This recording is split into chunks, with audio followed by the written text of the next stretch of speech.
why don't we talk a little bit about working with creative professionals, like in this day and age, I guess.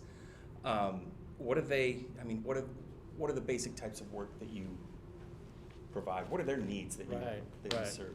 So one thing, a lot of the people I talk to, the law students and the young attorneys, have some kind of art background already. I mean, I've met lawyers who are ballet dancers, and lawyers who are actors, and lawyers who are musicians, and you're a musician. And so a lot of the lawyers who are interested in the arts and entertainment area are people who already have a passion for the arts or some kind of connection with it. And that's a great thing, because then you can connect with artists. I don't necessarily have that kind of a background. I've always been interested in arts and culture, and I dabble here and there, but I do think it really takes an ability to empathize and understand where artists and other creative professionals are coming from. Really, just like any kind of law practice, you need to have a sense of the tone, the style that your clients expect you to reflect, and in your approach to negotiating or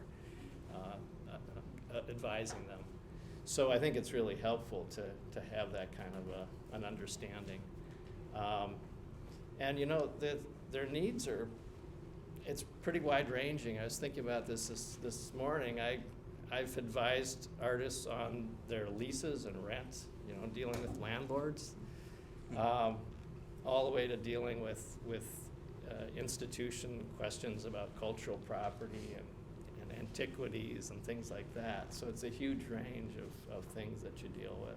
Yeah.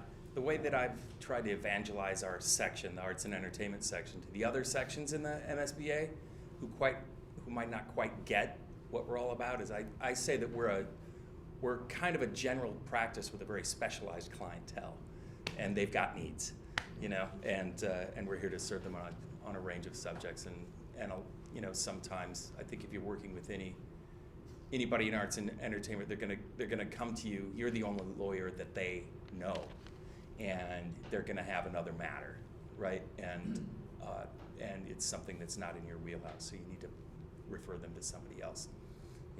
Unless you're really good at taxes, you need to send them to a good tax lawyer, that sort of thing. Right. That's particularly true when you're dealing in the area that I deal a lot with museums, and dealing with museums, they have a whole huge range of types of legal issues, and it's not just museum law. There's entertainment, or there's employment law, there's intellectual property law, there's nonprofit governance and issues like that. So it's a wide range of issues that people are dealing with. But being able to hear what they're looking for and address their needs, I think, is really important. Right. I don't think we've really told everybody who specifically you're working with. It's film and television production, right? And then there's also you work with museums in some capacities, right? Right. Yeah. So. Yeah, so we started out really focusing on film and television, and actually my paying clientele continues to be primarily documentary filmmakers. That's what I deal with on a day-to-day basis, and yeah, we can get in kind of the nuts and bolts of what I do with them. Sure. But more generally, working with artists, I've worked with visual artists, musicians, although I've always tried to avoid bands because they never have any money. One of the early lessons I learned was avoid, even I have great friends who are in bands, you avoid the bands, right?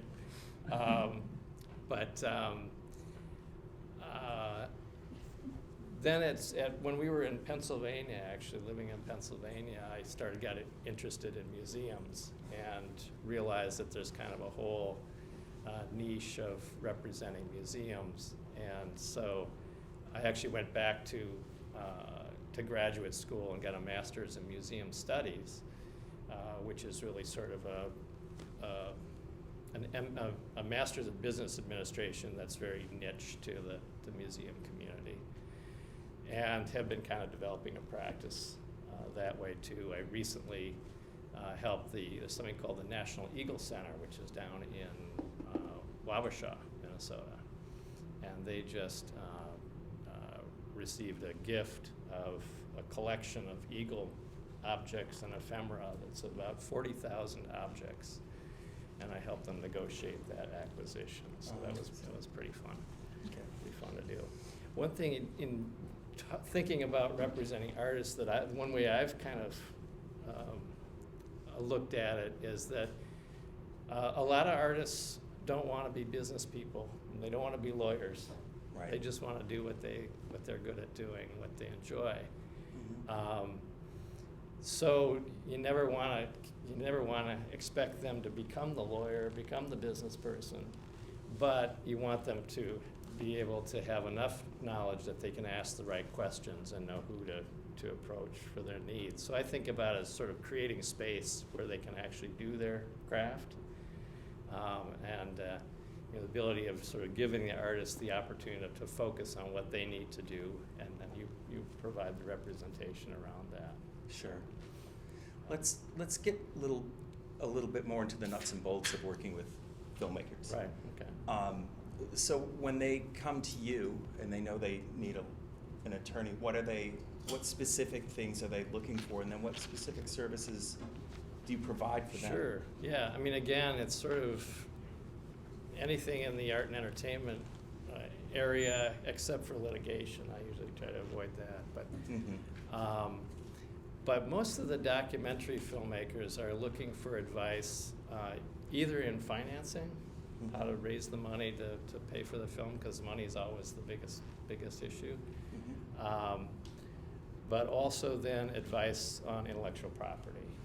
And particularly in the documentary world, you're using lots of pre-existing material. And so lots of times, questions come up about licensing rights to existing material. And then, of course, the great question, what if I can't license the rights? What do I do then? Yeah. So, really the core of a documentary practice is dealing with the rights issues and clearance issues. Sure. So they can make the film that they want to make. Absolutely, yeah. Right. Now, early on, we used to be presented with these completed films, and people say, well, I want to air this on public broadcasting. How do I go about doing that? And we'd ask them if they got, what kind of rights clearances they had, and there would be this blank stare, like, what? We have to clear rights to this stuff? And you still get that. I mean, you get a lot of it, people taking stuff off the internet and not realizing that you actually have to get permission to use this material. Right. And we used to say, this is a great documentary, you can show it in your basement all you want, but we absolutely can't, we can't even recommend it to put on the public broadcasting feed or something, because it's not going to happen. Right.